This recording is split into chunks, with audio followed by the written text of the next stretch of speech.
여러분 안녕하세요. 별들의 고향 첫 방송을 시작하겠습니다.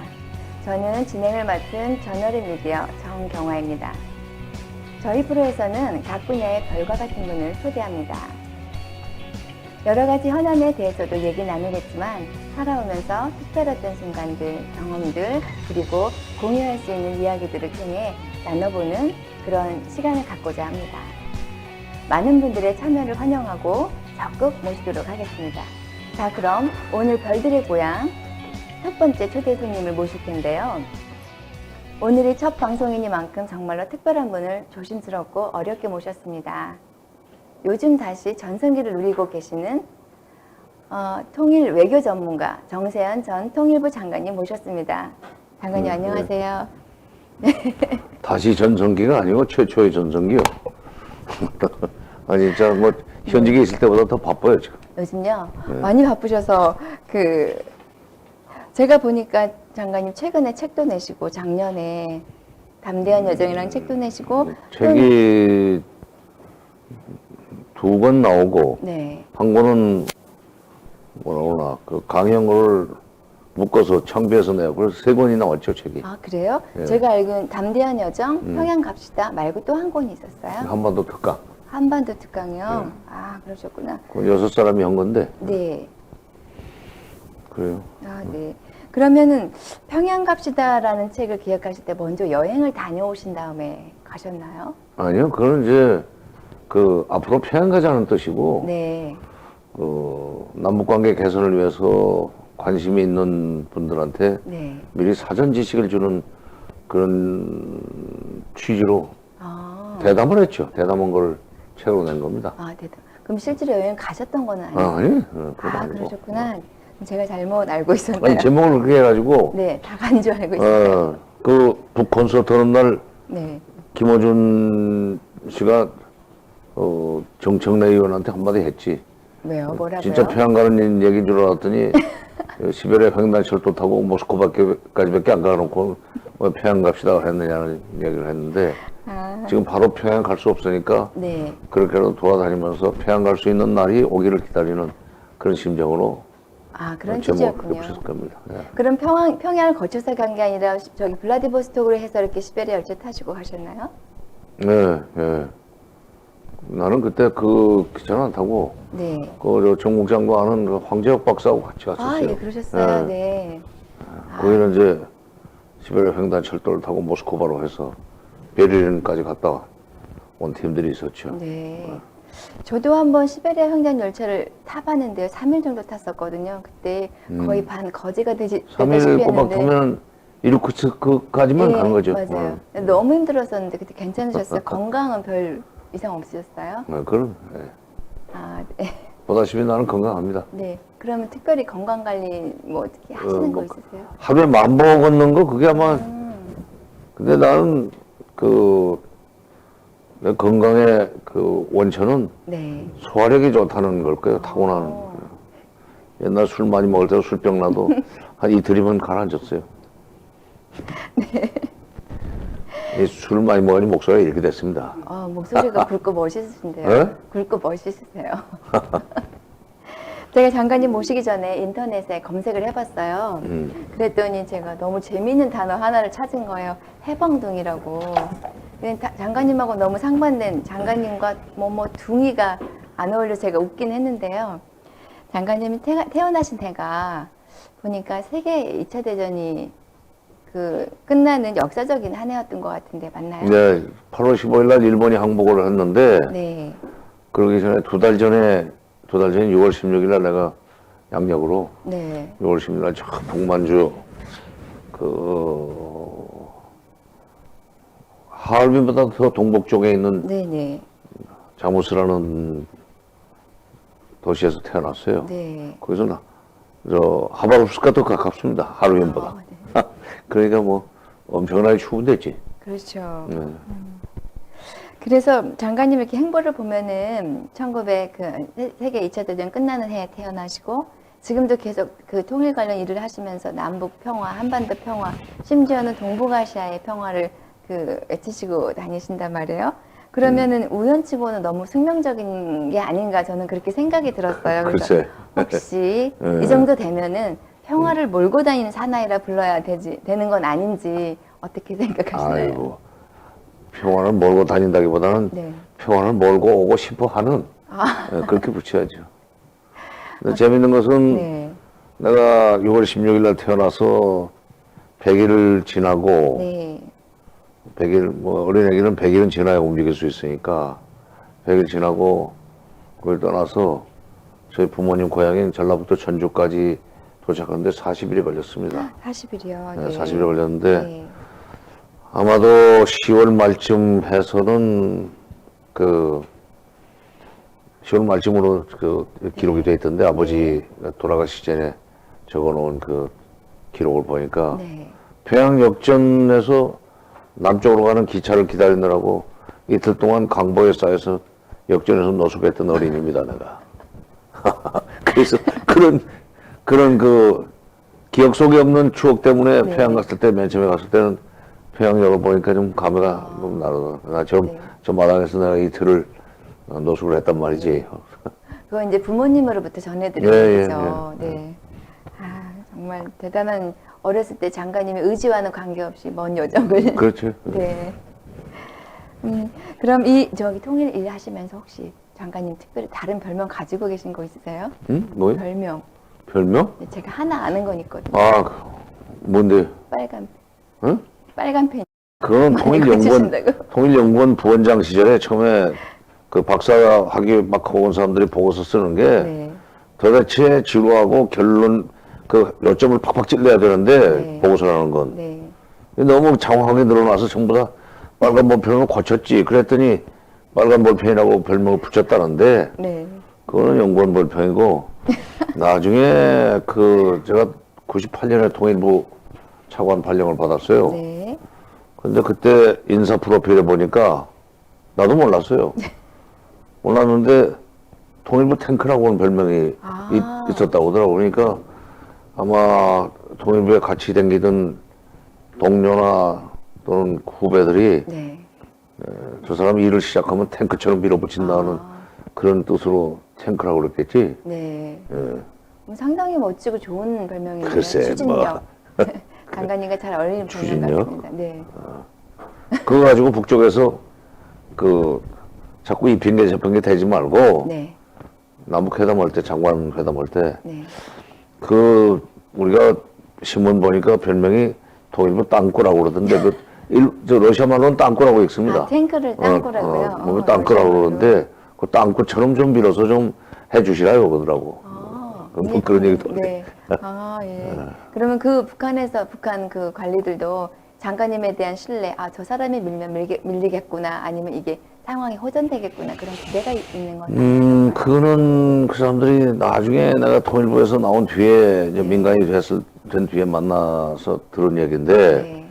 그때가 좋았습니다. 왜냐하면 장관 선생님께서 된다면 되는 거고 네. 안 된다면 죽어도 안 되는 것이 몇 번 경험을 통해서 확실해진 뒤에 네. 우리가 그 보고 잘못해가지고 그 실수를 하거나 하는 일은 없었습니다. 아, 그러니까 쌀을 준다면 확실히 주고 네. 그 대신 이것은 해. 그거 안 하면 못 줘. 이런 식으로 내가 확실하게 상호지로 조건을 걸고 일을 했기 때문에 네. 아마 제가 있을 때는 북쪽의 상대역들이 상부 보고 해가지고 보고원대로 되지 않아서 네. 문책을 당하고 그런 일은 없었을 거예요. 그럼 과거에나 지금이나 마찬가지로 비록 장관님이셨지만 다른 장관분들도 장관의 위치에 있지만 딱히 자기가 그 내건 약속을 지키지 못하는 경우가 더러 있었던 모양이네요. 그래서 북한 관리 같은 경우에는 어려움을 당할 수 있었겠어요. 그렇죠. 그렇죠. 네. 우리는 뭐 욕먹고 지나가면 끝이지만 네. 저쪽은 책임 문제가 나오거든요. 아, 네. 독재국가가 그런 거 아니에요. 네, 그렇죠. 네, 그렇습니다. 그래서 이제 분위기를 약간 부드럽게 하기 위해서 장관님 지금 언뜻 뵈면 굉장히 약간 다가서기 어려운 그런 카리스마를 가지고 계세요. 그래서 제가 왜 내 웃으면 안동 하이탈인데 참. 또 다른 별명이 하나 있으셨군요. 아, 그것도. 웃으면 안동 하이탈. 예. 네. 근데 제가 최근에 장관님 정말 부드럽고 따뜻한 면이 있으시구나 하고 제가 나중에 알았어요. 근데 그걸 진작 알았더라면 제가 조금 더 많은 걸 부탁드릴 수 있지 않았을까. 뭔데? 예? 뭔데? 지금 짓궂은 질문 하나 하려고요. 네. 대학 가셨을 때 이거 저만 알고 있는 일은 아닌 것 같은데 대학 들어가실 때 가시기 전까지 삼수하셨다고. 삼수? 예. 사수했지. 아, 사수세요? 그래서 거기에 얽힌 그 재밌는 이야기가 있어요. 글쎄, 뭐, 나 고등학교 입학 때까지는 잘 나갔는데, 고2를 지나면서 좀 이상하게 풀리기 시작했어요. 네. 뭐, 무기정학도 맞았고, 학습 결손이 오니까, 그 공부가 자꾸 처지더라고. 학교를 못 가면은, 요즘처럼 무슨 뭐, 보수학원이 있는 것도 아니고, 그리고 이제 고3 때는 또 보통 그 나이에 학생들이 빠지는 길로도 좀 잠깐 가보고, 그러다 보니까 대학을 첫 해 떨어졌어요. 근데 잘 나가던 사람이 이렇게 꺾이니까, 네. 정말로 하늘이 무너지는 것 같습니다. 네. 자기가 그동안에 소홀히 했다는 생각은 안 하고, 내 운명이 여기서 끝나는가 하는 생각이 들어가지고, 네. 사실 내가 뭐, 자살도 하려고 해봤었고, 진짜요? 그런 소위, 좌절감을 느끼고, 이제 그다음부터는 그게 일어서야 되는데, 네. 그 공부하기 싫더라고, 이제. 그래서 술을 많이 먹었어요. 네. 그래서 아까 그 통일부 탱크 별명 붙었던 그 프로필에는 네. 두주불사라는 것도 같이 들어가 있었습니다. 술을 많이 먹었는데, 그러다 보니 뭐, 재수해서 또 떨어지고, 사무소에서 또 떨어지고, 그러다가 나중에는, 이거 이러다가 인생이 인생 망치는 거 아닌가 해서, 네. 재수, 사수째는 죽으라고 공부를 했지, 잠 안 자고. 네. 그랬더니, 결국 이제, 내가 수학이 약했었는데, 네. 수학이 뭐 10점, 20점밖에 안 되니까 안 되지. 그런데, 네. 그렇게 작심을 하고 공부를 했더니, 수학이 60점을 넘으면서 이제, 들어가고 싶은 대학에 들어갔죠. 근데 네. 나는 사수하는 동안에, 많은 경험을 했어요. 네. 소위 좌절감을 느끼면서 사는 사람들이 어떤 상태인가. 네. 이걸 몸으로 체험을 해서 난 요즘도 대학 총장으로 있을 때 학생들한테 그 얘기를 했습니다. 루저의 길만을 걸어온 사람은 리더가 돼서는 안 된다. 그 위너의 길만 걸어온 사람은 그렇죠. 지도자가 되는 경우에 위험하다. 루저의 경험을 가지고 있는 사람이 리더가 됐을 때 보다 많은 사람이 행복해질 수 있다. 여러분들이 네. 가령 지방대학에 다닌다고 해서 속상해하거나 용기를 잃지 마라. 네. 오히려 지금 여기서 겪고 있는 좌절감, 이것이 앞으로 여러분들이 더 크게 도약하는데 원동력이 될 수 있다. 다만 네. 그걸 잘 활용해야 된다. 네. 그런 얘기를 했었는데 실제로 내가 그 체험을 했습니다. 저는 아니 생각해 보시오. 뭐 네. 나는 계속 떨어지는데 고등학교 동기는 4학년 되고 4학년에 막 3학년 올라가고 그러는데 길거리에서 만나면은 이유 없이 행패를 부리고 싶단 말이야. 그러셨어요?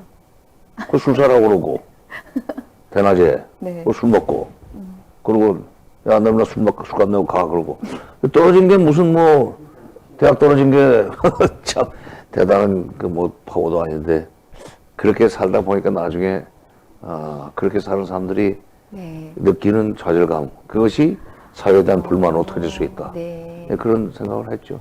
와, 저는 기대하지 않던 지금 말씀을 들었어요. 저는 장관님이, 제가 아는 장관님은 모든 사람이 다 알잖아요. 방송에서 여러 번 나와서 말씀하셨고, 장관님의 기억력은 거의 그냥 사진으로 찍어서 입력하시는 거기 때문에 타의 추종을 부러워하거든요. 그런데 장관님이 그 고등학교 때 뭐 연유는 잘 모르겠지만 그런 과정을 겪고 사수하는 과정 속에서 그런 경험을 하셨다는 게 자체가 저는 신기하고 장관님 정도 되면 그런 경험을 안 하셨을 거라고 저는 생각했어요. 그래서 저분은 제가 루저라면 루저일까? 저 같은 사람들 마음 이해 못 하실 거라고 저는 생각했는데 이런 과정이 있었다니 보다 인간적으로 느껴집니다. 왜 뭐 정국장이 뭐 무슨 뭐 좌절했어요? 뭐 잘 나가고 있잖아요. 네, 국민을 대표하는 평범한 뭐 고생은 좀 했지. 네. 네, 마음고생도 하고. 네. 내가 아는데 난 그 지금 와서 지나간 것을 정당화하는 것이라고 볼 수도 있겠지만 네. 그때 직방부 대학 들어갔으면 하자 나 아주 질 나쁜 공무원이 됐을 겁니다. 그럴 수 있겠죠. 고생 안 그 해본. 있잖아요, 매치. 요즘 이렇게 파란 옷 입고 이렇게 나오는 사람들. 네네. 권력의 앞제비 노릇하다가. 네. 순전히 그 높은 사람, 위너들 신분을 받아 그렇게 된 거거든. 루저 경험이 없는. 그렇죠. 그 사람이 그렇게 해서 한번 꺾여보는 것도 나쁘지 않다. 아, 네. 그래도 그 과정에 있었을 때 장관님은 내가 이거 고난 정도 헤쳐나갈 수 있다라고 확신하셨죠? 아니, 그런 생각도 없었어요. 그러셨어요? 예. 이게 이것이 주어진 운명이라는 생각도 없었고, 네. 속상하고 그냥 화만 났었지, 세상에 대해서. 그런 과정이 있으셨군요. 근데, 그 참. 그러면 이제 지금 와서 생각하니까, 네. 그때 한번 꺾였던 거, 네. 좌절의 시대를 살았던 것이 지금 와서 그래도 뭐 늦게까지 이렇게 전성기를 누릴 수 있는 네. 그런 영양분이 그때 생기지 않았나 하는 생각이 네. 듭니다. 와, 요즘 젊은이들 대학 졸업 후 취업을 못해서 고생하고 심리적 상처를 많이 받는 친구들은 지금 정 장관님의 말씀을 귀담아 듣는 게 어쩌면 약이 될 수 있네요. 지금 순간이 바닥이라고 해서 영원히 바닥은 아니다. 그렇죠. 네. 전 감동받았습니다. 지금 이 순간. 그러면 전에 제가 이제 질문들이 제가 개인적으로 장관님 배웠을 때 간혹 이렇게 툭툭 던져주시는 촌철살인 중에 한마디 제가 이렇게 몇 개 모아본 건데요. 그때도 여성이 똑똑해야 된다. 그래서 저는 어떻게 똑똑해야 되는지 하고 이제 좀 궁금해 했었어요. 그럼 그거는 어떻게 연결을 시킬 수 있을까요? 그건 직접 관련이 없고, 우리나라 사학자 중에 네. 독립운동을 했던 분이지만, 백암 박은식 선생이라고 계십니다. 네. 그분이 쓴 책으로 유명한 책은 한국 통사. 한국 통사. 통사가 아플 통자의 통증, 고통의 역사, 네. 나라 뺏기는 역사, 한국 통사를 쓰시고 또 한국 독립운동지 혈사라는 책도 쓰고 하신 분인데 1919년 그때 임시정부가 상해 생겼을 때 네. 거기에 참여를 하셨고 초대 대통령 이승만이 탄핵된 뒤에 2대 대통령으로 선출되셨던 분이에요. 역사학자인데 네. 아주 강직하고 고지식한 분이죠. 근데 이제 그분이 대통령을 올해는 안 하시고 네. 김구 선생이 주석으로 뽑히면서 금방 이제 물려주고 본연의 인물인 역사학자로 돌아갔지만 그분이 조선에서 네. 여성 교육을 맨 처음에 시작한 분입니다. 네. 서양 사람들이 와서 이화학당 세우고 이런 거 말고 조선 사람으로서 여학교를 맨 처음에 세운 분이에요. 네. 덕원 여학교라고. 아마도 그게 원산인가 뭐 한데 네. 원산 주변이 덕원이니까. 근데 그분이 여성 교육을 진흥해야 된다는 논설을 많이 쓰셨어요. 네. 네. 그분이 취지는 이거 있었어요. 지금 조선이 일본의 나라를 뺏겼다. 네. 근데 일본이 조선보다 인구가 2배다. 조선 사람 전체가 들고 일어나서 독립운동을 해도 들똥말똥한데 네. 조선에서는 남자만 일하는 걸로 돼 있고 여성은 비하하고 일을 안 시킨다. 네. 거드는 일만 시키고. 네. 이건 잘못된 거다. 여성이 깨우쳐야 나라를 찾을 수 있고 당대에 여성들이 들고 일어나서 독립운동도 하고 해가지고 같이 남자와 손잡고 네. 나라를 찾지 못하고 또 다음 대로 넘어가면은 네. 후대에 독립을 하기 위해서는 어머니로서 자식을 제대로 키워야 된다. 네. 그러면 여자 공부를 안 시키면 안 된다. 교육을 안 시키면 안 된다. 여성이 똑똑해야 우리가 나라를 찾을 수 있다. 그게 굉장히 강하게 입력이 됐어요. 네네. 그래서 통일 문제와 관련해서도 네.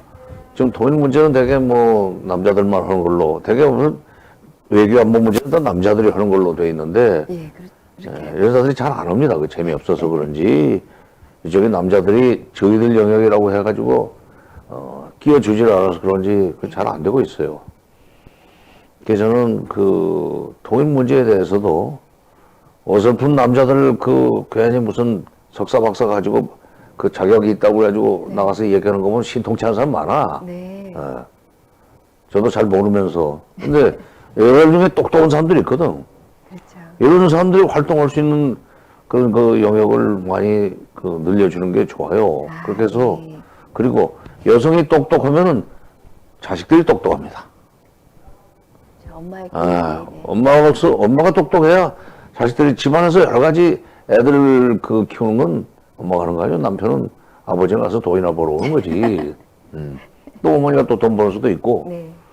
근데 여성은 두 가지 일을 하거든. 직장 일을 하는 게 정국장처럼 바깥 일을 하고, 네. 또 집안 일 하고, 또, 그러니까 주부로서 집안 일 하고, 네. 엄마로서 또 집안 일 하고, 1인 3역들을 하는데 남자들은 1인 1역만 하거든. 여자들이 훨씬 더 어떤 점에서 유능해요. 네. 세 가지 일을 하면서도 잘하거든. 네. 내가 전생에 여자였나 모르겠어. 하여튼 여자들이 구박받는 거 나는 조금 어떨 땐 화나요. 아무것도 아닌 사람들이 말이야. 남자는 이거만으로 실력도 없으면서 실력 있는 여자 쳐주지 않고 지들끼리 놀라고 그러고. 그래서 자녀 교육을 제대로 시키기 위해서, 그 다음에 네. 통일 교육을 위해서도 여자가 좀 깨야 된다 하는 얘기를 많이 하고 다녔었죠. 아, 그러셨군요. 지금도 그 생각이 변함이 없습니다. 네, 그래서 이 맞아요. 정국장 같이 똑똑한 여자를 내가 좋게 보는 거예요. 감사합니다. 그러면은 여성의 역할, 똑똑한 여성이 돼야 하고 여성의 역할 중에 일단 장관님이 하시고 있는 이 분야에서 한번 따져본다면 남북 관련해서 우리가 좀 더 여성이 뛰어들어서 그러니까 뭐 석박사 되시는 연구자들 말고 저희처럼 일반인들이 조금 참여할 수 있는 그 남북 간 네, 할 수 있는 일이 어떤 것들이 아니, 있을까요? 그러니까 여성이기 때문에 따로 떼달라고 하는 식으로 주장하는 것이 잘못된 거예요. 네. 지금 여성운동하는 분들이 남북회담 하는데 왜 여자는 안 껴주냐는 식의 얘기를 해요. 네. 그러니까 여자이기 때문에 따로 저 회담에 대표로 넣어줘야 된다는 그런 식으로 주장하지 그런 말고 의미가 아니고. 실력을 길러라 이거야. 그렇죠. 네. 실력을 길러서 남자들하고 그 경제에서 손색이 없는 사람들은 자동적으로 들어가는 거 아니에요. 그렇죠. 네. 요즘 북한에서 대남 사업하는데 김영철 통전부장, 네. 노동당 부위원장하고 미국도 같이 다니는 김성혜라는 통전부 실장이 있습니다. 네. 네. 나이는 그렇게 많지는 않아요. 50대 초반쯤 됐을래나 이제. 네. 근데 거기는 처음부터 통전부에서 쭉 그야말로 안내원부터 시작하고 참사 이렇게 커가지고 커나왔는데 그동안에 저쪽에서 남북회담할 때 처음에 수행원으로 나오다가 대표로도 나오고 네. 이제는 뭐 회담 대표보다도 훨씬 더 높은 직급이 돼가지고 네. 북미 정상회담에도 지금 배석을 해서 네. 전략을 짜고 그런단 말이에요. 그러니까 네. 여성이기 때문에 여자 몫을 주세요 하는 식으로 하지 말고 그렇죠. 그거는 좀. 그거 아니라도 네. 내가 이 일을 할 수 있다는 것을 입증만 하면은 뭐 통일도 할 수도 있고 아니 국회의원도 할 수도 있고 네. 또 그다음에 뭐 통일부 장차관도 지금 외교부 장관 당장 여성 아니에요. 네, 강경원. 여자기 때문에 시킨 건 아니거든. 그 경력이 있단 말이에요. 경력을 쌓아야죠. 네. 아, 그리고 그것은 경력은 누가 이렇게 잘 만들어서 생기는 게 아닙니다. 본인이 따내야지. 그렇죠. 그렇죠. 뭐 여자니까 내 몫을 달라, 내 자리를 다 이거는 그렇지. 아니란 말씀이죠. 예. 아, 네, 알겠습니다. 그럼 이번에 분위기를 좀 바꿔서 지금까지 장관님께서 통일을 계속 해오셨잖아요, 그죠? 그래서 이쪽에 이제 발을 들이게 되신 계기가. 계기. 네. 그럼 참, 나는 그게, 내가 일생 동안 걸어야 될 길인지 모르고 들어갔어요. 무슨 얘기냐면, 네. 내가 이제 71년이 아니라, 75년에, 박사과정에 입학을 했습니다. 네. 그때 박사과정에 입학한 것은 순전히 박사 학위를 받고 나서 교수가 되려고 그랬어요. 중국 문제 교수가 네. 되고 싶어서 이제 박사과정에 들어갔는데, 공부를 하면서 논문을 써야 되는데, 중국 문제 논문을 쓰려면은 네. 중국 자료를 봐야 돼요. 네. 그 볼 수 있는 데는 중앙정보보고 국토통일원밖에 없었습니다. 네. 공무원 신분이 돼야 그 자료를 볼 수 있어. 아닌 사람이 보면은 보안법에 걸려서 이렇게 되게 돼 있어요. 네. 근데 마침 통일원에서 영구직 공무원을 공채한다고 해서 제가 이제 시험을 봤어요. 네. 뭐 박사과정 되니까 뭐 쉽게 들어갔지. 네. 그래서 거기서 박사 논문을 썼습니다. 네. 그리고 또 박사 논문만 받으면 대학으로 가기 위해서 열심히 시간 강의도 나가고 서울시내 대학에 네. 교수가 되려면 그 경력이 있어야 되니까 못 됐어요. 박사학위를 받았어도 안 됐어요. 네. 그러니 뭐 대책 없이 밖에 나가서 시간 강사 떠들쑥 먹고 그냥 월급 받는 것 때문에 돈이 없이 통일부에 댕기다 보니까 네. 순서대로 올라가서 뭐 대통령 비서관도 하고 네. 또 차관도 하고 하시고. 장관도 하고 네. 또 뭐 노무현 정부에서도 계속 또 두 정부에 걸쳐서 했다고 지금도 그 딱지가 붙어 다니는데 네. 29, 30대. 뭐 29대 30대 뭐 네. 두 번에 연달아서 했다고 그래서 장관 잘못했다고 납제시킨 거다 내가 그런 농담을 하지만 여간 원래는 교수가 되려고 그랬었는데 그쪽 길은 열리지 않고 네. 이쪽을 갈 수밖에 없어가지고 호구지책으로 다니다 보니까 그렇게 됐습니다. 그래도 운명이란 게 정말 자기가 뜻하는 대로 그래요. 가는 건 지나고 아닌 것 보니까 같아요. 네. 자기가 되고 싶다고 되는 게 아니고 네. 김대중 대통령이 그 전에 그 어려움을 많이 겪고 싶지 않았어요. 네, 그때마다 그러셨죠. 비서들한테 그렇게 오히려 비서들을 위로했다고 그럽시다. 뭐 성경에 나오는 말씀인지 모르겠는데 네. 운명의 여신은 항상 미소를 짓고 다가오지만은 않는다. 때로는 먹구름 속에서 천둥번개를 치면서 다가올 수도 있다. 네. 동지들, 이것이 장차 우리에게 행복의 시작이 될 수 있을지도 모르니 네. 그렇게 알고 참고 기다립시다. 그랬다는 거예요. 네. 근데 나도 그 교수가 될 뻔하다가 떨어진 것도 여러 번 있고 그러는데 그때마다 사실 또 좌절을 했었죠. 이게 왜 나한테는 이런 기회가 안 오나. 쉽게 되는 사람들도 있는데 그때는 참 좌절해서 뭐 술도 많이 먹고 그랬었는데 안 되면 술을 먹더라고 남자들은. 근데 지나고 보니까 그게 내 길이 아니었기 때문에 그런 거예요. 네. 그리고 떠나지 말고 여기 있어라 하는 명령이었지. 그러면 네가 나중에 이 분야에서 큰 역할을 할 수 있을 거다. 네. 근데 그걸 미리 알려주지는 않더군요. 나중에 운명의 여신이 미리 알려주진 않아. 그래가지고 지나가고 보니까 네. 제가 역대 통일부 장관 중에서 2년 5개월, 29개월 있는 동안에 네. 회담을 95회를 했습니다. 그러니까 남북 간 연평균 회담을. 그렇죠. 그 회담을 네. 내가 수석 대표가 될 회담도 물론 하지만은 모든 과장급 회담까지도 전부 장관이 직접 책임을 져야 되기 때문에 네. 난 진두지휘를 해요. 네. 네, 현장에 직접 나가서 진두지휘합니다. 네. 그러다 보니까 이제 회담을 95회나 하고 내가 물러날 때까지 남북 간에 70년대 남북 그 대화가 시작된 이후에 합의서가 한 100, 합의서. 한 4, 50개인가 나왔었는데 내가 재임 중에만 합의서가 73개가 나왔어요. 그러니까 2년 반 동안에 그랬다면은 굉장히 일을 많이 했다는 얘기지. 네. 회담도 뭐 2년 반 동안에 95회나 했으면 연평균 38회인데 네. 38회를 하면 일주일 내내 회담 준비하고 그다음 그 마무리하고 그다음 회담 준비하고 쉬는 날이 없었어요. 진짜 그때는 그 진짜 긴장해서 일을 하니까 네.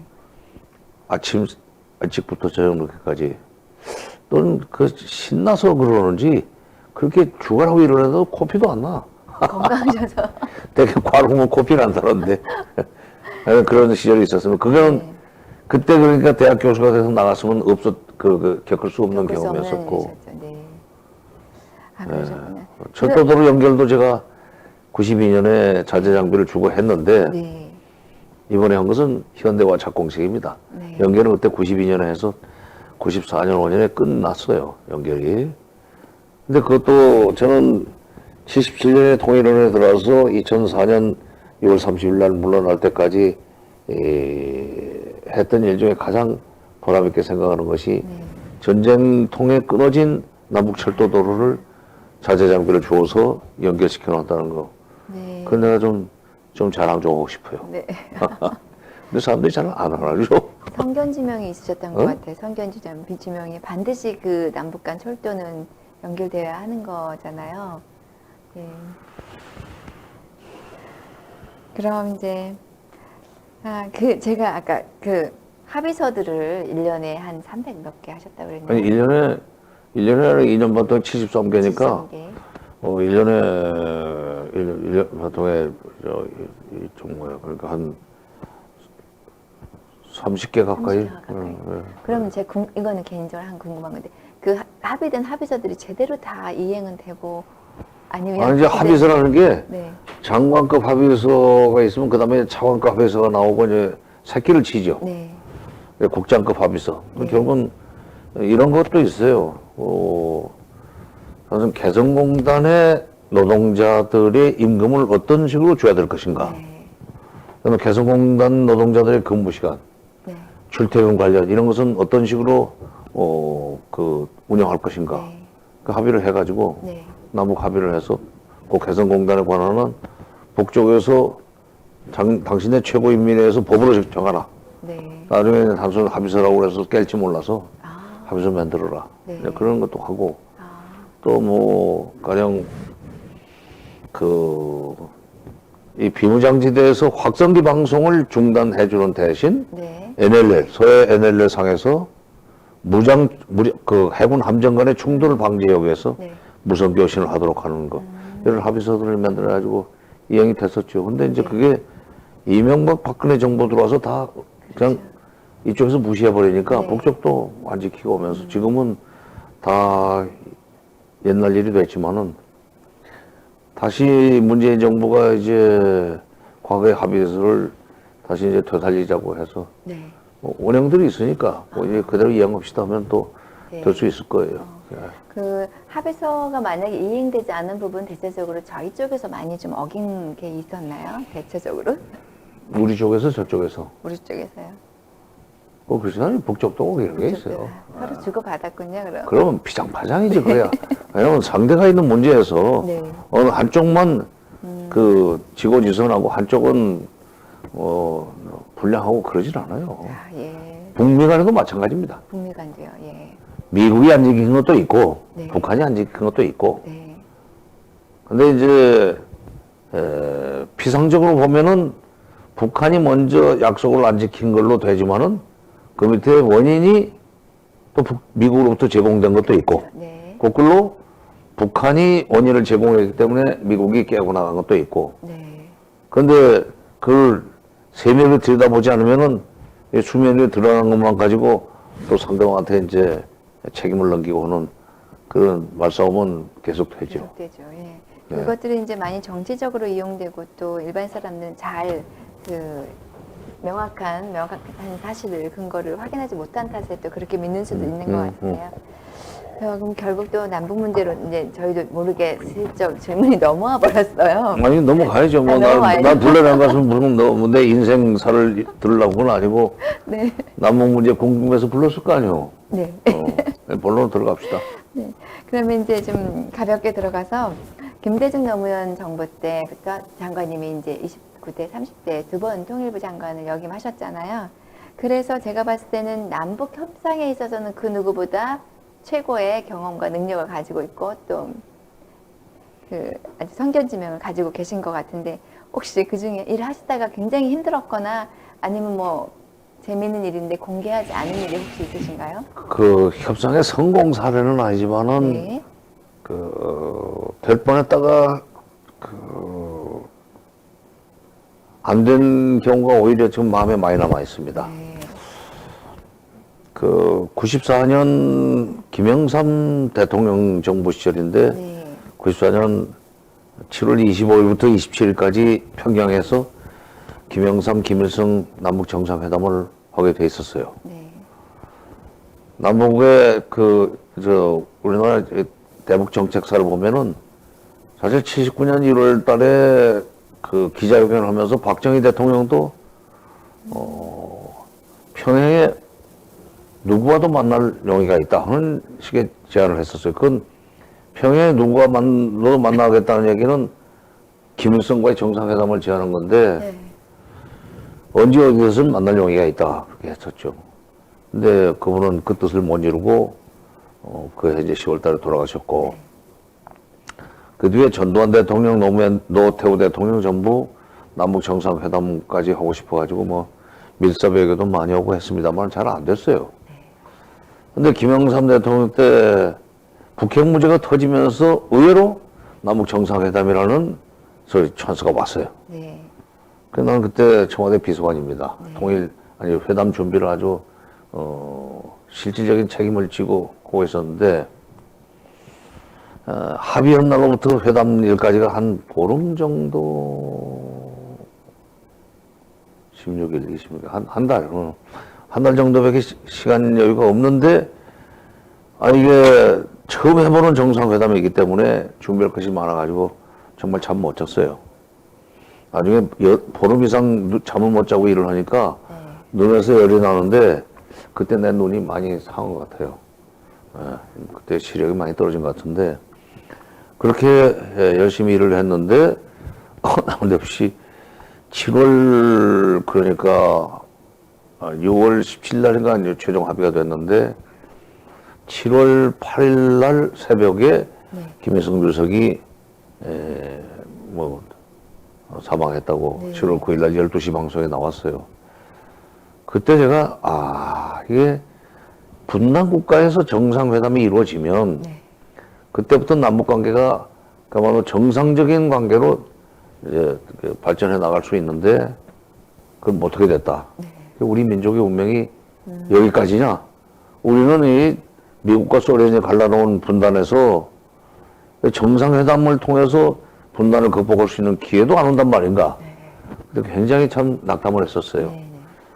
그거 그렇다고 어디 나가서 방송에 나가서 할 수도 없는 거고 당국자가 그러면서 언제 이런 기회가 다시 오려나 다시 올까? 오지 않을지도 모르겠다 하는 그런 이제 참 비관을 했었는데 다행히도 만 6년이 되기 전에 김대중 대통령 때 2000년에 6.15 정상회담이 되고 또 그로부터 7년 후에 노무현 대통령 때 정상회담이 되잖아요. 이 문재인 정부 들어와가지고는 지금 남북 정상회담을 작년에만 3번 했습니다.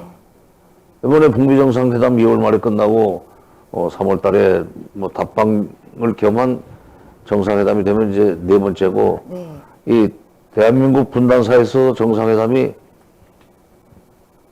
6번 하게 되는데 사실 94년에 정상회담이 7월 달에 제대로 됐으면 그때부터 남북관계는 김대중 정부 때 6.15 공동선언과 똑같은 방식으로 가게 돼 있었어요. 내용이 그렇게 돼 있었어요. 분단국가에서 북한을 관리하는 방법은 다른 거 없습니다. 경제적으로 어려운 북한을 도와주고 그 대신 군사적인 긴장을 완화시키는데 협조하도록 그 틀을 짜고 그렇게 해서 전쟁이 일어나지 않도록 만들고 그리고 경제협력을 심화시켜가지고 남북한의 경제적인 상호 우전성이 커지도록 만들고 그게 경제 공동체가 되고 그 다음에 그것이 사회문화 공동체로 넓어지고 그리고 정치 공동체까지 가면 그게 통일이거든. 그러니까 그때 94년에 7월 27일 날 7.27 선언이 나왔으면은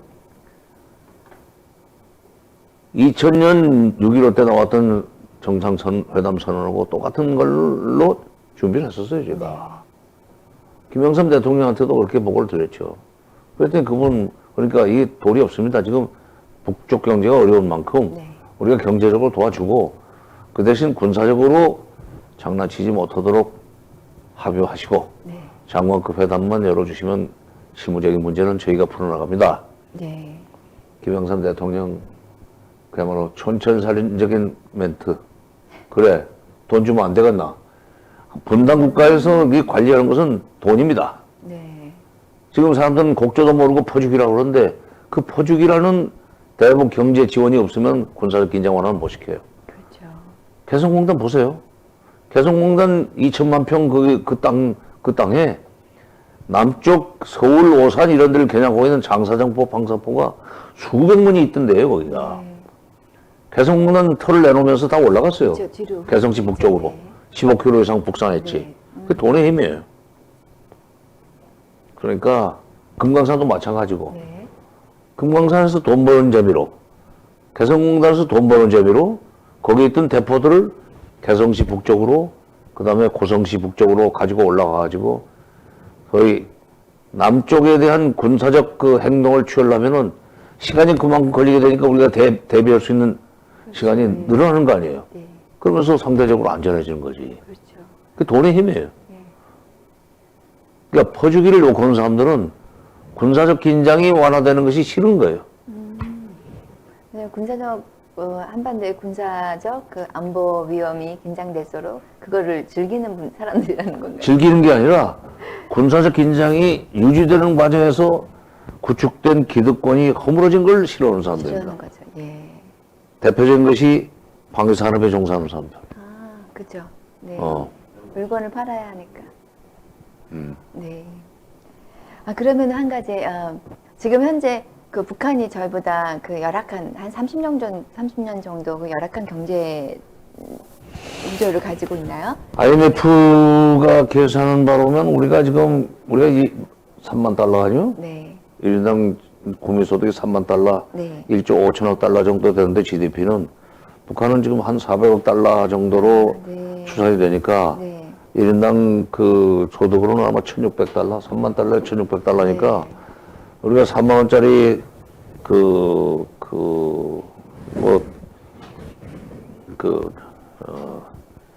스테이크를 사 먹을 수 있다면 저쪽은 1,600원짜리 삼각김밥 사기에도 간식 2,000원짜리 삼각김밥 먹기에도 힘든 지경이지. 그러니까 이게 경제적 격차가 너무 크기 때문에 당장은 통일은 어렵습니다. 어렵고 이 북한 경제가 조금씩 좋아지도록 여건을 만들어주면은 그게 이제 통일까지도 생각할 수 있게 가능해지는데 근데 그걸 꼭 우리 돈으로만 한다고 생각하면 안 돼요.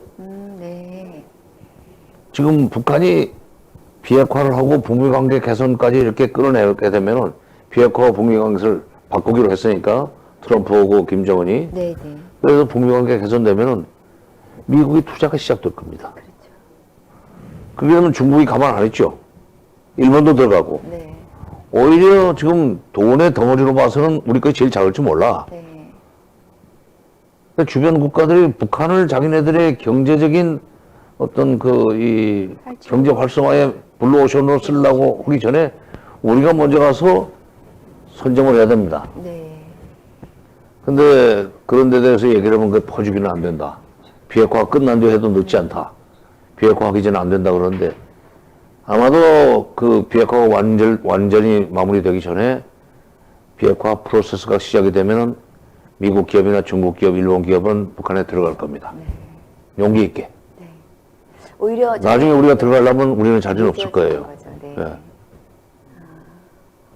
이것도 저희가 잘 판단해서 국민들을 설득해서 이런 부분을 빨리 차고 나가는 것이 저희 나라 경제에 있어서도. 그래, 이제 그런 것은 정부가 직접 할 수는 없고 여당이 해줘야 되는데 여당이 그런 목소리를 못 내네. 여당은 사실 그럴 생각이 없는. 생각이 없지는 않고. 지역구에 뭔 관심이 있지. 네, 그러면 이제 최근 그 이슈로 넘어와서 제가 보니까 1월 27일자 요미우리 신문의 보도에 의하면 이제 북미 간 단계적 비핵화 논의가 있었다라고 이렇게 나오더라고요. 그래서 제가 이렇게 언뜻 봤을 때는 이것은 이제 미국이 북한과 중간에 뭐 중국 문제도 중국하고 그 패권적 그 대립 관계에 있었기 때문에도 그렇지만 북한과 정상국과 관계로 가겠다는 어떤 제스처가 아닌가라고 봤는데요. 그래. 이런 어떤 내용? 네, 그러니까 네. 작년 6월 12일 날 트럼프 대통령과 김정은 위원장이 합의한 것은 새로운 북미 관계 수립 1번, 네, 네, 네. 2번이 한반도 평화체제 구축, 네. 3번이 완전한 비핵화 북한에 네, 예. 이겁니다. 근데 그렇게 합의를 했는데 그 이후에 이제 장관급 회담을 하는데 폼페이오와 김영철 또는 그 밑에 앤드루 킴과 저쪽에 뭐 최선희 등등 네. 실무자들이 협상을 하는 과정에서 지난 25년 동안 93년에 북핵 문제가 터진 이후에 미국 관리들이 북한을 상대로 해서 협상할 때 했던 방식, 네. 북한의 선행동. 네. 북한이 선행동을 해야만 미국이 거기에 대해서 보상하는 차원에서 뭐 반대가 불을 수 있다. 선북, 후미. 네. 이걸 계속 고집하니까 한 발도 못 나갔던 거예요. 그렇죠. 예. 그러니까 북한은, 아니, 미국은 자기네는 심판자 입장이고, 네. 조그마한 나라가 핵을 가지려고 했던 것은 잘못된 일이니까 잘못된 일을 한 북한이 제버릇을 고친 뒤에 퇴학시킬 걸 정황으로 해주든지 네. 아니면은, 바로 학교에 나올 수 있도록 해주든지 하겠다고 그런 식으로 버티니까 한 발짝도 못 나갔던 거예요. 네. 네. 그러면서 이제 북한 사람들이, 아니, 미국의 관료들이 어떤 생각을 했냐면은 북한이 완전히 비핵화한 뒤에 그 다음에 미국이 해줘도 북미 관계를 해줘도 개선을 해줘도 늦지 않다? 네. 또 우리는 그럴 권리가 있다? 자격이 있다? 이런 식으로 버텼었는데 대통령도 그런 실무 관료들의 소위 오리엔테이션이 처음에 좀 넘어갔던 것 같아요. 네. 아, 네. 근데 이제 드디어 대통령까지 북한이 계속 버티니까 네. 단계적으로 토막을 쳐서 해야 된다. 아, 단계적으로 갈 수밖에 없다. 네네. 그냥 한 번에 밀어붙이면은 소위 FFVD 뭐 최종적이고 완벽한 우선 그리고 검증 가능한 비핵화가 될 때까지 제재를 계속 유지하겠다는 식의 얘기를 네. 이제 수정하기 시작한 거예요. 비로소 미국이 이제 물정을 알기 시작한 것이 이게 상대가 있는 문제인데 아무리 미국과 북한이 국력에 있어서 엄청난 격차가 있지만 네. 그래도 그게 상대인데 상대가 있는 문제인데 어떻게 일방적으로 할 수 있습니까? 네, 그렇죠. 응? 그래서 이제 비로소 북한이 비핵화 관련해서 이만큼 오면은 미국이 거기에 상응하는 조치를 해주고 2단계로 북한이 비핵화를 하면은 상응하는 조치로서 무슨 연락사무소를 세워주고 네네. 3단계 비핵화를 해서 그야말로 불가역적인 상태까지 가면은 뭐 북미 수교까지 해준다.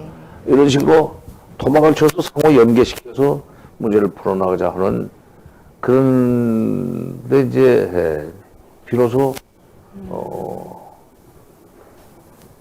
깨우침이 있었다는 네. 증거입니다. 이제 미국이 북한의 어떤 성향을 좀 이해하고 있는 것 같다는 생각도 해보고요. 북한의 경우에는 미국이 막 밀어붙이는 그 완전 비핵화, 그러니까 북한이 니네가 먼저 완전히 몸을 털고 비핵화를 해야만 우리가 뭐 운동을 움직여 보겠다. 이런 거는 북한 입장에서는 도무지 받아들일 수 없는. 없죠. 왜냐면 자기의 생명과 미국이 시키는 대로 다 해서 완전히 빨가벗은 뒤에 그 다음에 뭘 해주겠다 하는데 네. 그 다음에 아무것도 이제 저항할 카드가 없으면 그 다음부터는 당하는 거죠. 어떻게 될지 모른다. 그렇죠. 아마 밟아 죽이려고 할 거다. 그렇죠. 그러니까 항상 단계별로 상응 조치 확인하고 그 다음 단계 넘어가고 또 상응 조치 확인하고 그 다음 단계 넘어가고 이런 식으로 할 수밖에 없다. 네네. 막판에 가서 가장 큰 것끼리 바꾸자. 네. 이제 그렇게 단계적이라는 게 이제 다른 말로 하면 토막치기로 접근한다는 얘기인데 네. 비로소 그렇게 되면 이제 문제가 해결되기 시작할 해결되기 거예요. 시작하는 북미 정상회담 끝나고 나면은 비핵화 프로세스가 시작이 될 거고 네. 북한에서 미국에서는 그동안 일괄적으로 비핵화를 시켜버리고 그다음에 그렇죠. 네. 미국이 뭘 반대가 볼 주겠다고 했는데 일괄이 아니라 이제 단계적으로 할 네. 수밖에 없다는 걸 이제 깨달은 거고 네. 그렇게 해서 시작이 되면은 남북 관계도 굉장히 빠른 속도로 네. 진도가 나갈 겁니다. 그러면 그 단계적 그 부분은 그 북미 간에 한 단계 시행해주고 북한이 들어주고 그다음 그 상응 조치로 어떤 요구를 받아내고 이런 단계 거듭될수록 그들 사이에서의 신뢰 구축도 그렇지. 바로 그러니까 이 상응 조치, 그러니까 북한의 비핵화와 미국의 상응 조치가 단계별로 착착 나가면서 이 신뢰 조치가 생기면은 그 다음에는 큰 것도 쉽게 양보를 하고 네. 내놓을 수 있죠. 근데 지금은 미국이 어떻게 나올지 모르기 때문에, 그러니까 북한이 약자기 때문에 그래요. 그렇죠. 북한이 약자기 때문에 미국의 요구를 시원시원하게 못 들어줍니다. 그거 했다가 나중에 뒤통수 맞으면 우리는 죽는다. 북한이 약속을 깨는 경우에 미국은 얼마든지 보복할 수 있지만 네. 약속을 깼다고 해서 북한이 미국을 어떻게 보복하겠습니까? 와, 그러니까 확실하게 그렇죠. 맞바꾸는 식으로 할 수밖에 없어요. 와, 그러면 북한 입장에서 어떻게 보면 상당한 모험이나 모험이 될 수 있는데요. 만약에 이제 이런 프로세스 다 지나갔는데 막판에 미국이 나 생각 바꿨어 이렇게 되면 북한 살아날 수 있는 어떤 저력이 남아 있을까요? 그들에게? 그 미국이 핵무기가 마지막 히든카드였었는데. 그 미국이 핵무기 네. 핵무기를 막판에는 뭐 내려놓아야 그 미국으로도 받아내고자 하는 수교라든지 평화 체제를 끌어낼 수 있기 때문에 네네. 그 약속은 지킬 거예요. 근데 그렇게까지 해놓고 미국이 말을 뒤집으면은 세계 최고의 그 강대국으로서 네. 그 리더십이 위기가 오지. 네. 체면이 안 서지. 네네. 그러면 이제 목표가 명색이 최대 강국이 그런 일을 하면 그다음부터 그게 비난받죠. 네. 지도력이 상실되지. 네. 그러면 이제 단계적 비핵화 논의를 거쳐서 2020년대에 완전 비핵화가 완료된다고 목표를 잡았는데 희망적으로 봐도 되는 거죠? 2022년? 2020년도 제가 20년? 네, 잘못 적었나요? 내년? 내년까지는 완전 비핵화는 어려울 거예요. 어렵고요? 예, 왜냐하면 언제쯤에 완전 비핵화라는 것은 북미 수교까지 완전한 비핵화가 북미 수교가 교환돼야만 완전한 비핵화를 할 거예요, 북한도. 네네. 근데 미국이 내년까지 그러니까 평양에 미국 대사관을 설치하기는 어려울 겁니다. 네. 연락사무소 교환 설치까지는 가능할 거예요. 왜냐하면 연락사무소 교환 설치는 국회 동의를 안 받아도 돼요. 네. 대통령이 하면 돼요. 근데 네. 그 대사관을 설치하려면 정식 수교까지 가려면은 정식 수교 이제 수교협정도 체결하고 대사관 설치하려면은 의회 승인을 받아야 돼요. 네. 미국은 그래요. 우리하고는 좀 달라요. 근데 지금 현재 미국 의회의 판세로 봐서는 내년은 안 되죠. 다음번에 또 선거를 해가지고 민주당이 절대 다수가 되면은 그 의회가 밀어줘야 네. 민주당이 공화당이 공화당이 절대 다수가 되고 그 의회가 트럼프를 밀어줘야 되는. 네. 그래야 이제 수요까지 갈 수 있고 네. 수요까지 갈 수 있어야만 비핵화가 끝납니다. 그렇죠. 꼭 바꿔야 되니까. 쉬운 일은 아니겠지만 그래도 기대해 볼 만은 한 것 같아요. 그죠? 기대해볼 미국이 만한 어떻게 지금 반응이 기대해도 돼요. 그래요? 이제 시간의 문제야. 그래도 시간의 문제. 시간의 그리고 문제이지. 저희 정부가 계속 같은 스탠스를 북한하고 스텝을 맞춰주는 거. 문재인 정부 임기가 지금 앞으로 3년 한 반쯤 남았나요? 3년 반쯤 남았는데 3년 반 안에 지금 마무리가 될지 그건 모르겠는데 네. 이제 이걸 또 뒤집는 정부가 다음번 들어서면은 이제 죽도 밥도 아니지. 그렇죠. 그러니까 국민들이 잘 선택해야 돼. 나는 뭐 네. 국민들 선거운동할 생각은 없는데 깨어있습니다. 이게 한반도의 평화가 오면은 네. 덕을 볼 수 있는 사람이 훨씬 수적으로 많습니다. 네. 한반도의 평화가 안 와야만 장사가 되고 기득권을 누릴 수 있는 사람 숫자는 적습니다. 그렇죠. 근데 목소리는 그 사람들이 커요. 돈이 있으니까. 네. 그러니까 돈은 없지만은 훨씬 더 많은 사람들은 평화 오기를 바란단 말이야. 그러니까 이 사람들이 표로서 자기네들의 정치 의사를 표출하면 돼요. 그 페이크 뉴스에 속지 말고. 저희 페이크 뉴스와 싸우는 저널인 미디어입니다. 페이크 뉴스. 이름을 그럼 무슨 레오자 학렬로 바꿔야지. 알겠습니다. 그래서 그러면 이제 그럼 향후 지금 북미 2차 정상회담이 이제 날짜가 저는 2월로 알고 있는데 3월인가요? 아니 2월 말일로 얘기를 했는데 슬슬 지난 주말부터 무슨 3월 초로 될 수도 있다는 얘기도 나오고 그러는데 그게 장소 문제를 아직 결론 못 낸 것 같아요. 지금 오면서 내가 뉴스 체크를 해보니까 하노이냐 다낭이냐 호치민이냐 또는 방콕이냐를 가지고 미국 생각이 좀 다르고 북한 생각이 다르고 또 베트남을 하는 경우에도 베트남 정부는 하노이에서 해주기를 바라고 미국은 다낭에서 했으면 좋겠다고 그러고 뭐 설이 많은 모양이에요. 그것 때문에 지금 현장에서 지금 실질적으로 검증하고 뭐 그런답니다. 이제 그것이 결론이 나야 장소가 결정이 되고 장소가 결정이 돼야 이제 그 날짜도 확정이 돼서 발표가 되고 그 과정에서 이제 실무자들은 이제 의제 조율을 하고 있겠죠.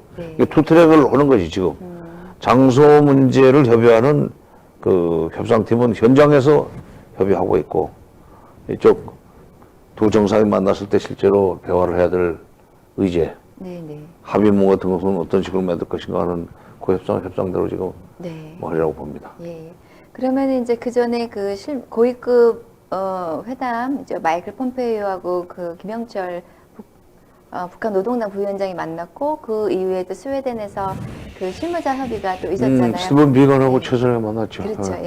최선희하고 만났고 그러면 이제 그리고 나서 이제 2차 정상회담이 이제 뭐 2월이든 3월이든 열리는데 거기에서 그 도출될 결과라는 거는 이제 전에 합의된 그 바로 조금 아까 말씀드렸듯이 거기서 합의된 내용들을 확정짓는 그런 자리가 될 거냐.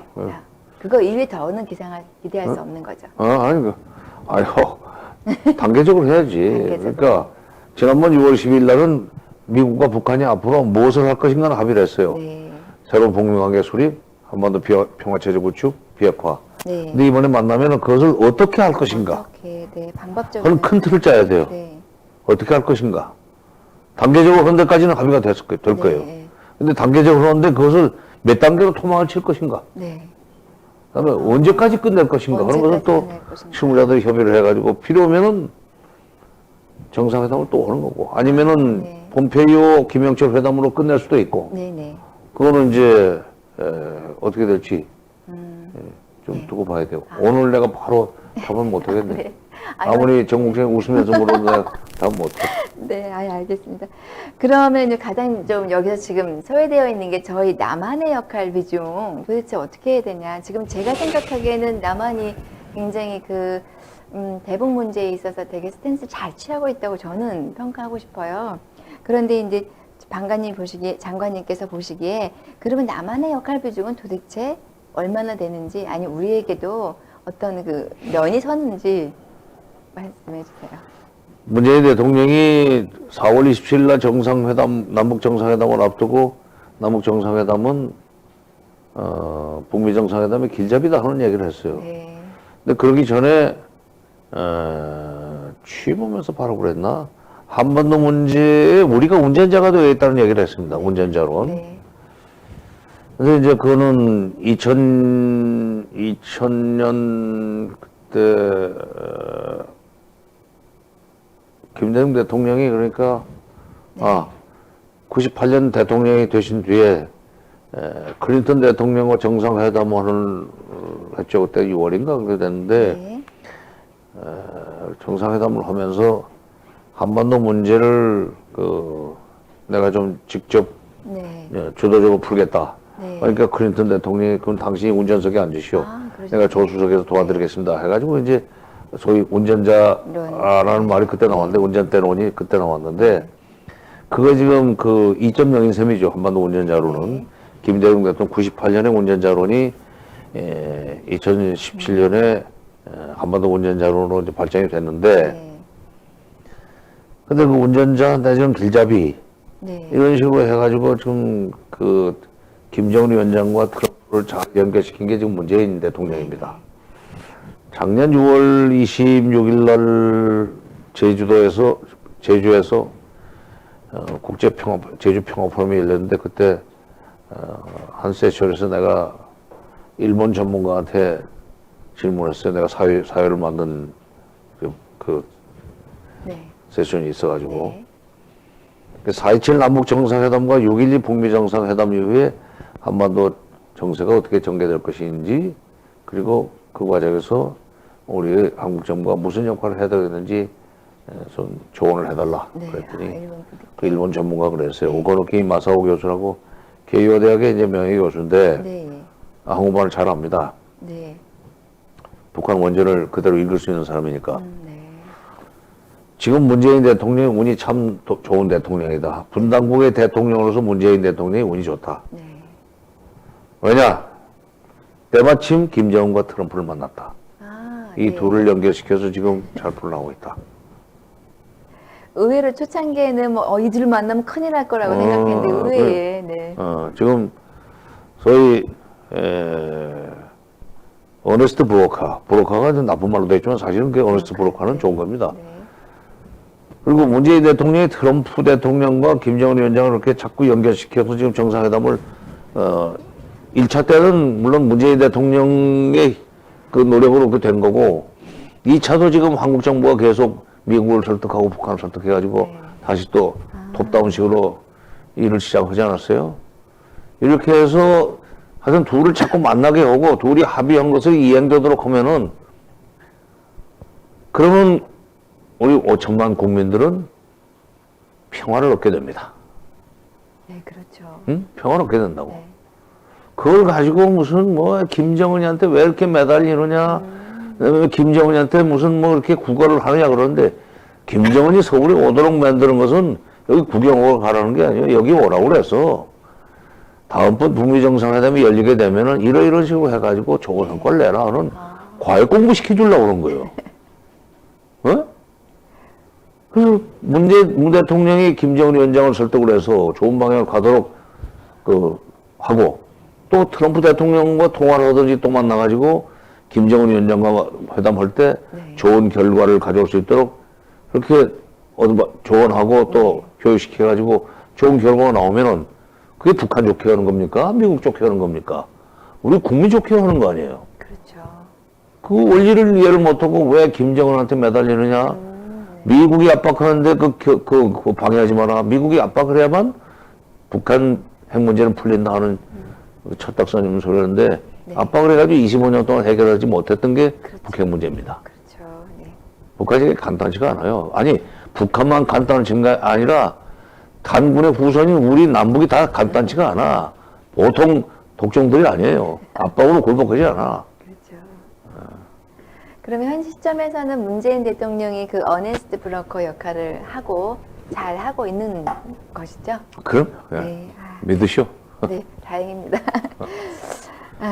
그래서 그리고 제가 또 한 가지 궁금한 것은 미국의 방위비 분담금 문제가 얼마 전에 좀 돋아났었잖아요.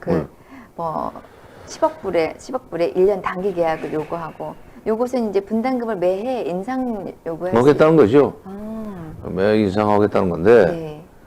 그 좀 트럼프가 너무 좀 심하게 하는데 더구나 돈 방위비 분담금을 그 제대로 안 내면 뭐 철군하겠다는 식으로 겁주는데 네. 우리 국민들이 알아야 될 게 미국이 여기서 절대로 철군 못합니다. 중국 때문에 못하겠죠. 그렇지. 예. 네.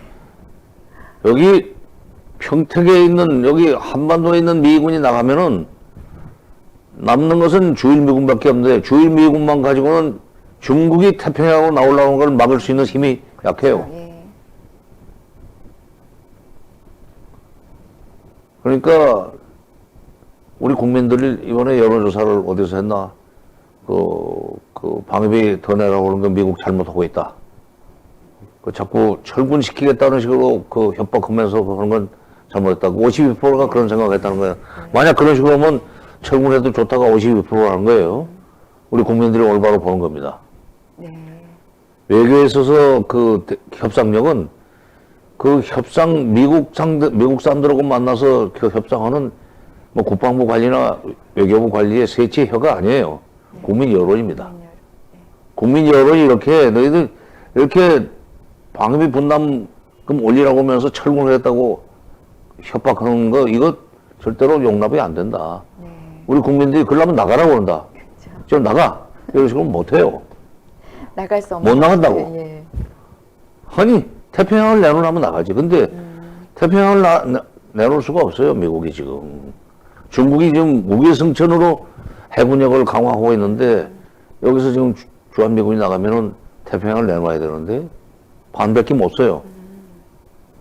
그러니까 우리가 그렇다고 미국이 뭐 명색이 동맹국이 돈 좀 더 내라는데 못 내겠다고 할 수는 없고 조금 올려주기는 하지만 미국이 너무 그렇게 무리하게 요구하면 안 된다는 것을 대놓고 얘기를 해야 돼요. 네. 근데 일본처럼 했으면 우리도 사실 방위비 분담 비율이 높습니다. 일본은 그 땅값도 다 계산했거든. 그러니까 엄청나게 많이 처음부터 내는 걸로 돼 있어요. 우리는 그때 무슨 생각으로 그랬는지 이 미군이 주둔하는 땅값을 계산 안 하고 줬단 말이야. 그 지금 와가지고 그때 잘못했다. 지금 그 땅값 계산하면 1조가 넘는다. 이렇게 말할 수도 없고. 그렇죠. 예. 그러나 하여튼 미국이 그 철군을 카드로 쓰면서 그 방위비 분담을 정액하라고 하는 것은 잘못됐습니다. 그리고 우리 국민들이 잘못됐다는 걸 얘기를 하면은 외무장관이나 국방장관이 미국한테 얘기할 때 힘이 실리죠. 그렇죠. 아니, 당신네가 이런 식으로 하면 반미 일어나.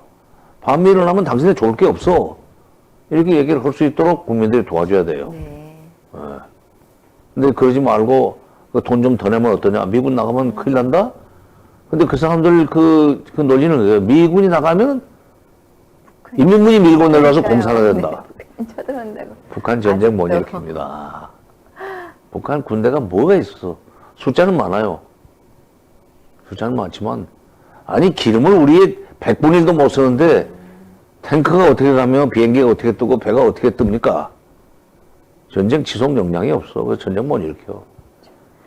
그렇기 때문에 북한이 핵무기에다가 집중했다. 아니 통일을 했다고 하면서 핵을 쓴단 말이에요? 여기다 핵무기 써가지고 사람 다 죽여놓고 무엇을 통일을 해? 네. 그리고 핵폭탄 터진데 여기 병신된 사람들이 그 사람들 환영하겠어요? 그건 있을 수 없는 그 가정이야. 일어날 수 없는 일을 전제로 해가지고 핵무기는 외국을 상대로 쓸 수 있지만 동포한테 어떻게 핵무기를 씁니까? 그렇죠. 예. 페이크 뉴스에 속지 마세요. 네, 알겠습니다. 근데 이거 뭐 나중에 편집 잘하시겠지만 중간에 반말이 너무 많아가지고 이거 되겠나 이거. 아, 괜찮습니다. 편하게 저를 대하신다 생각하고. 그래서 이제 그 아까도 장관님께서 말씀해 주셨듯이 그 현 정부는 남북 문제를 잘 풀어나고 있다는 대체적인 평가를 받고 있고요. 또 그러나 한편으로서는 경제 문제 때문에 굉장히 그 국민들로부터 압박을 받고 있어요. 뭐 경제도 어려운데 북한 신경 쓰는 이런 쓴소리를 하는 분들이 지금 여러 그러니까 있다. 경제 어려운 것은 지금 그 대북 지원을 하기 때문에 경제가 어려운 건 아니고 그렇죠. 예. 전 세계적으로 지금 불황입니다. 솔직히 말해서. 문재인 정부가 잘못해가지고 한국 경제가 지금 하강곡선을 그리는 게 아니에요. 전 세계가 지금 경제가 어려워요. 영국도 그렇고. 영국이 왜 그러는데? 영국이 브렉시트를 왜 그러는데? 잠깐 저 살아남기 위해서 그러는 건데 전 세계가 어렵고 미국도 경제가 어렵잖아요. 네. 이거를 마치 문재인 정부의 대내 경제 정책이 잘못돼가지고 경제가 어렵다? 근데 이건 신경 안 쓰고 대북 문제만 신경 쓴다? 대통령은 여러 가지 일을 다 책임지고 있습니다. 통일부 장관도 있고 외무부 장관도 있고 재정경제부 장관도 있고 뭐 산자부 장관도 있고 다 국무위원들 다 있고 청와대에도 정책실장이 있고 안보실장이 있고 경제 책임지는 정책실장 외교안보 통일 책임지는 안보실장 이렇게 해가지고 다 그야말로 컨덕터처럼 이거 키웠다 이거 키웠다 이렇게 하는데 그걸 가지고 마치 지휘자가 무슨 계속 이 바이올린이나 무슨 뭐 다른 악기는 연주를 안 시키고 그냥 무슨 드럼만 치도록 지휘하는 것처럼 자꾸 그 말을 만들어내는데 네. 그러진 않아요. 아, 예, 그렇죠. 지금 남북 관계에 신경 쓰느라고 경제를 팽개치고 있는 게 아니에요. 네. 경제는 경제대로 지금 살리기 위해서 애를 쓰고 있고 그런데 이게 지금 뭐 우선 첫째 노사정 대타협도 지금 민주노총이 안 들어가겠다고 해서 또 깨있지 않았어요. 그렇죠. 예. 이게 지금 뭐 노사정 그 타협에 의한 경제진흥 부흥이라는 거, 경제 활성화가 그 남북 관계 때문에 지금 잘 안 되는 겁니까? 그건 아니잖아요. 아무 연관관계 없어요. 오히려 네. 지금 경제가 어려운 것은 지난 정부 기간 동안에 쌓였던 일종의 적폐 이런 것들이 좀 드러나는 거지. 네. 그거를 지금 치료하느라고 그런 건데, 그러니까 병이라는 게, 그 전에 잘못해가지고 그것이 이제 터지면은 병원에 가는 거 아니에요? 네. 직전에 무슨 뭘 잘못해가지고 가는 것은 교통사고. 못 먹고 채운 거밖에 없지. 응? 무슨 암이 발생한다는 게 수년 전부터 그렇죠. 예. 이 원인이 있는 거 아니에요? 원인이 누적이 돼가지고 이렇게 터지는 건데, 네. 그걸 가지고, 병원 의사 보고 말이야, 막 그냥 화내는 거고 똑같은 거지. 네, 맞습니다. 그러면은 그 남북관계 평화 무드로 이어지는 남북 교류 협력이 활발해졌을 때 그것이 우리나라 경제 발전에 어떤 도움을 주는지 쉽게 설명해 주실 수 있으세요? 지금 요 며칠 전에 미국의 3대 투자가들이 모여서 하는 무슨 토론을 했다고 할 때 나는 직접 보지 못했는데, 워렌 버핏, 짐 로저스, 그 다음에 또 누구? 어떤 3대 투자가들이 앞으로 북한이 블루오션이다. 네. 특히 짐 로저스 같은 사람은 지금 그 싱가포르에 살고 있는데, 미국의 3번째 투자가 아니에요? 중국이 앞으로 대단한 그 잠재력을 가지고 있는 시장이기 때문에, 중국에 투자를 해야 되겠고, 자기 딸이 그러려면은, 물려받으려면은 중국어를 능숙하게 해야 된다고 해가지고 싱가포르 와서 중국어 가르친다는 거예요. 근데 작년 8월인가 우리 어떤 언론하고 인터뷰를 하기를 내가 중국이 앞으로 큰 이 승부처가 될 줄로 알았는데, 노스코리아가 앞으로 굉장히 좋은 승부처가 될 것 같다. 네. 내 재산 전체를 털어서 북한에 투자할 생각이 있다. 네. 그리고 한국어가 앞으로 중국어 못지않은 소위 국제 공용어 비슷하게 될 것 같아서 네. 내 딸이 한국어를 배우도록 하려면 서울로 이사를 가야 되겠다라고 했단 말이야. 네. 작년 얘기입니다. 네. 북미 정상회담이 되고 이런 걸 보면서 8월인가 그래요? 6.12 북미 정상회담 보더니 이게 북한이 확실하게 비핵화할 거고 미국이 이제 수교까지 갈 거고 그러면 미국 기업들이 들어가기 시작할 거고 네. 그러기 전에 내가 먼저 가서 몇 군데 선점을 해놓겠다. 네. 네. 그러면 남북 교류 협력이 우리의 살 길이라는 거. 그렇죠. 그러니까 우리가 우리 돈으로 북한 경제를 진흥한다. 그래서 통일 비용이 많이 들어간다는 식으로 생각할 필요가 없어요. 네. 어떤 점에서는 우리가 손을 못 댈 수도 있습니다. 이렇게 지금 로저스 같은 사람이 자기 재산 전체를 북한에 투자를 하겠다고 그러고 일본도 지금 북미 관계가 빠른 속도로 개선되는 것 같으니까 아베 총리가 어저께 의회 연설하면서 금년 내 북일 정상회담 하겠다고 그랬거든. 네. 그러면 이제 일본은 우리한테 1965년에 했던 것 같은 일제 36년 배상금을 내놔야 돼요.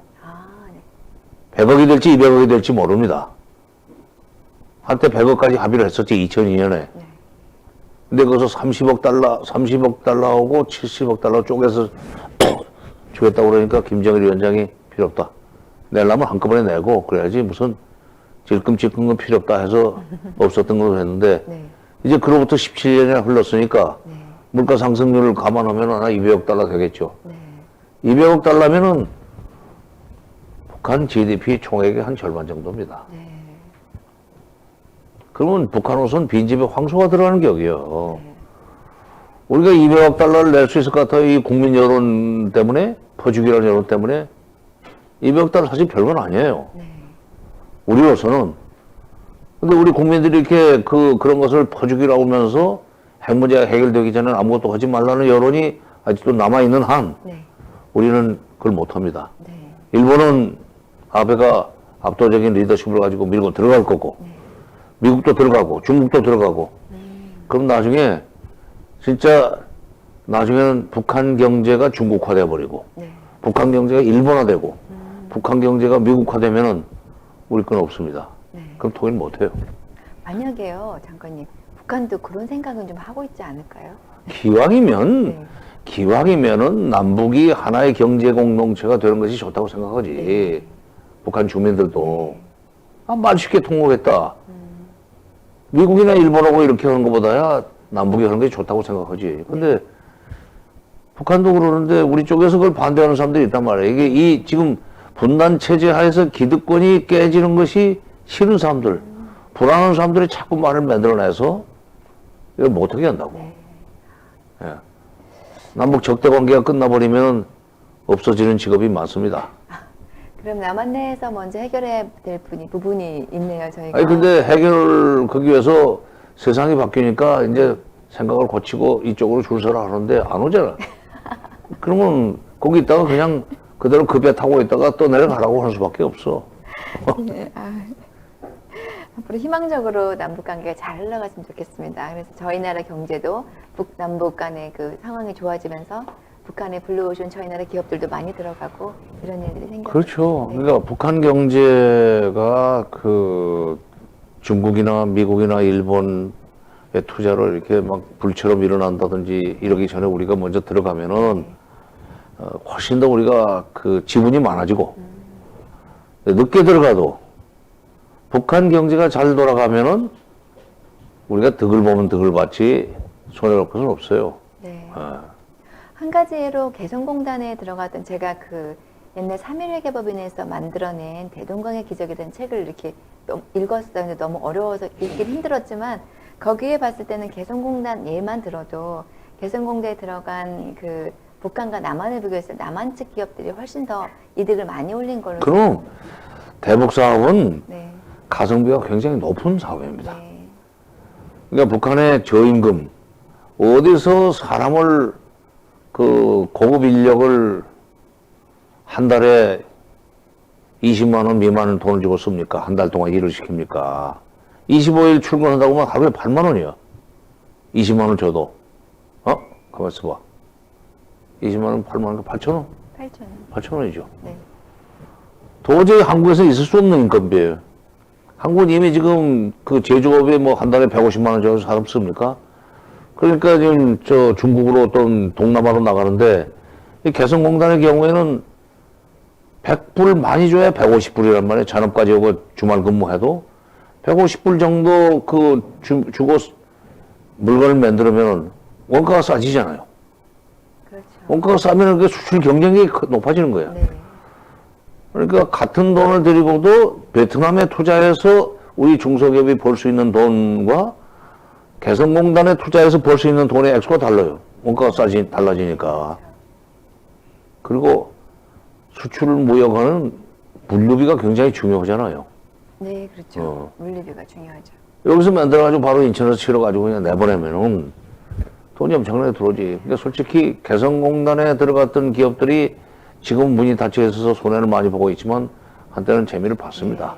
앞으로 문이 열리면은 우리 중소기업들이 살 수 있는 길은 개성공단 같은 공단을 북한에 자꾸 만들어내는 거예요. 근데 마침 김정은 시대에 돌아가지고 개성공단 같은 걸 만들 수 있는데 22개를 미리 찍어 놨어요, 지금. 네. 22개나. 딱 해안선 쪽으로. 여기 좀 그 경의선 지나가는 철도, 네. 동해선 지나가는 그 철길 주변, 도로변, 그 다음에 압록강 도망강변 22개를 딱딱 찍어 놨어요.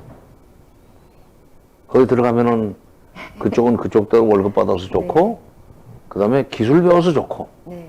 우리는 그거 가지고 원가가 싼 물건을 만들어서 수출 경쟁을 키워가지고 다시 중소기업이 한국 무역의 중추 역할을 할 수 있는 시대가 올 수 있습니다. 네, 감사합니다. 그렇게 됐으면 좋겠습니다. 마지막 질문인데요. 요거는 이제 기분 전환하면서 장관님을 좋아하는 팬들이 상당히 많습니다. 저를 포함해서. 그래서 팬들을 위해 실수가 없어, 그거. 그래요? 그래서 한반도의 미래를 위해서 그러면 그 우리 장관님 팬들뿐만 아니라 우리나라 국민들이 어떻게 그림을 그리면서 방향을 잡아가야 되는지 이렇게 총론식으로 한번 말씀해 주세요. 그러니까 지금 그 트럼프 대통령과 김정은 위원장이 친서를 주고받은 것만 해도 지금 그 한 6, 7장 될 겁니다. 네. 작년부터. 그것 재작년까지는 도저히 상상조차도 할 수 없는 일들이 벌어지고 있는 거예요. 진짜 별거를 다 보는 거예요, 우리가 지금. 네. 일어날 수가 없는 일들이 일어나고 있어. 그냥 미국이 그동안에 악마화시켜놨던 북한. 네. 그리고 미국이 입만 벌리면 미 제국주의 타도를 주장을 해왔었는데 그런 미국과 북한이 정상 간에 친서를 이렇게 주고받고 받기만 하면 비유티풀 레터라고 지금 트럼프 대통령이 얘기를 하는데 이게 보통 일이 아니에요. 네. 이 흐름이 끝나지는 않습니다. 예, 이게 한번 왔다가 지나가는 그냥 이 일과성 현상은 아니에요. 작심을 하고 지금 비핵화를 하겠다는 거고, 김정은은. 네. 경제를 위해서. 네. 네. 트럼프는 자기 재선 내지는 재선뿐만 아니라 미국 정치사에 있어서 훌륭한 업적을 낸 대통령이 되고 싶다. 뭐 노벨상도 받고 싶다는 야심 때문에 김정은과 빅딜을 하려고 그래요. 근데 스몰 딜로부터 시작을 하겠지만 네. 이게 이제 추세예요. 그러면 북미 관내 대사 관계까지 수립이 된다면은 동부아시아의 정치 질서가 완전히 판이 바뀌는 겁니다. 그렇죠. 대북 적대는 이제 못 합니다. 네. 북미 간에도 적대 관계 끝나지만 남북 적대도 못 하게 돼요. 네. 그럼 군대를 어디 쓰느냐? 이제 그때쯤 되면은 북한보다는 그 주변에 있는 중국이라든지 일본이라든지 이런 나라들이 우리한테 지금 벌써 일본이 장난 시작하지 않았어요. 벌써 시작했죠. 그럴 때 대응하기 위해서 힘은 계속 길러야 되고 그걸 위해서는 한미동맹 계속 유지해야 되지만 어쨌건 북미 관계가 개선되는 시대가 곧 온다. 그렇게 되면은 대북 적대를 전제로 했던 여러 가지의 분단 문화 이것은 이제 옛날 얘기가 된다. 빨리 그 분단 체제에서 벗어나는 그런 마음 자세로 새로운 시대를 준비해야 됩니다. 네. 정말 감사합니다. 네. 귀하신 말씀 들었고요. 오늘은 여기까지 마치기로 하겠습니다. 네. 지금까지 정세현 장관님을 모시고 함께 얘기 나눠보았습니다. 한반도의 미래 어떻게 전개될지 누가 정확히 알겠습니까? 각 국가들의 이익이 서로 상충하기에 더욱 예측하기 힘듭니다. 오늘 정경화의 벌들의 고향 첫 방송에 기꺼이 응해주신 우리 정세영 장관님 정말 감사드리고요. 그리고 함께 해주신 여러분들께도 감사드립니다. 다음 시간에 또 찾아뵙겠습니다.